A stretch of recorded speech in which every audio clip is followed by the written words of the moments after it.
ازيكم يا جماعة عاملين ايه؟ يا رب دايما تبقوا بخير. هكلمكم النهاردة ان شاء الله. معانا موضوعين مهمين.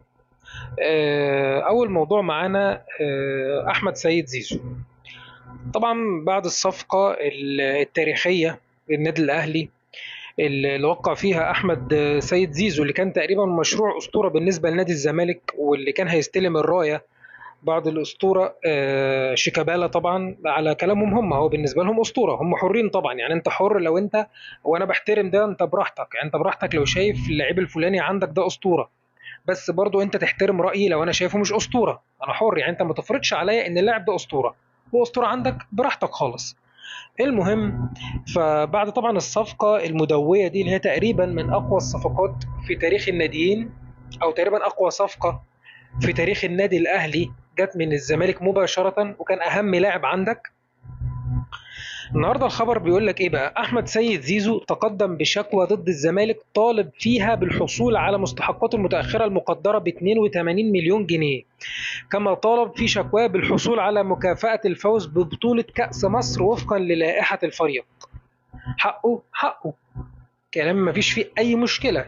الراجل بيطلب حقه يا جماعه، وهو طلب حقه بالحسنى، ما توافقش عليه واشتغلوا عليه بقى ان انت ما جيتش يوم، اليوم ده هنخصم لك فيه 13 تريليون دولار وما اعرفش ايه. ففي يعني كان اتجاه رايح في حته ان هو مالكش فلوس عندنا من الاخر ما دام انت مضيت في الاهلي، وهناكل فلوسك كالعاده. وحاجه واضحه زي الشمس ان هم بياكلوا فلوس اي حد، دي حاجه طبيعيه جدا. وان هم على طول بيتعاملوا كده مع مديرين فنيين، مع لعيبه كوره، مع اي حد. ان شاء الله تكون شغال اداري في الفريق حتى، او شغال اداري في النادي، بيتاكل حقك برضه. ما علينا.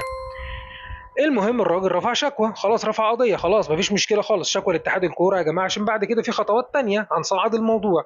فالراجل اشتكى، انا عايز مستحقاتي، ما خدتهاش، وحقه.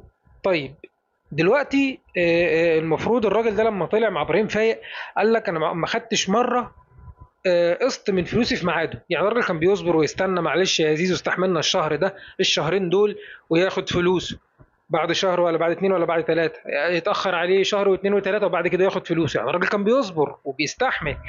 دلوقتي لما كان عايز فلوسه، رايحين في اتجاه زي ما قلت لكم ان هم عايزين يسرقوا الفلوس، مش عايزين يدوها لحد، او مش عايزين يديها له يعني.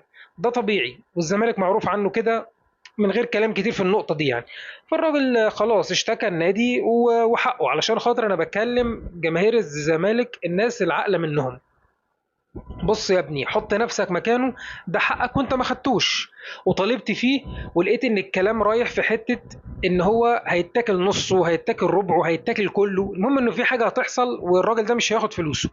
فالراجل رفع شكوى، حقه طبعا جدا. يعني انت لو ليك فلوس عند اي حد مهما كان ومش عارف تاخدها منه، ممكن تقتله علشان تاخدها منه يعني. فده حقك، مفيش مشكله، مش لدرجه قتل يعني، بس انا بقول ان انت بتبقى حاسس بكده، ان انت واحد واكل حقك زي ما كنت نفسك تقتله عشان تاخد فلوسك.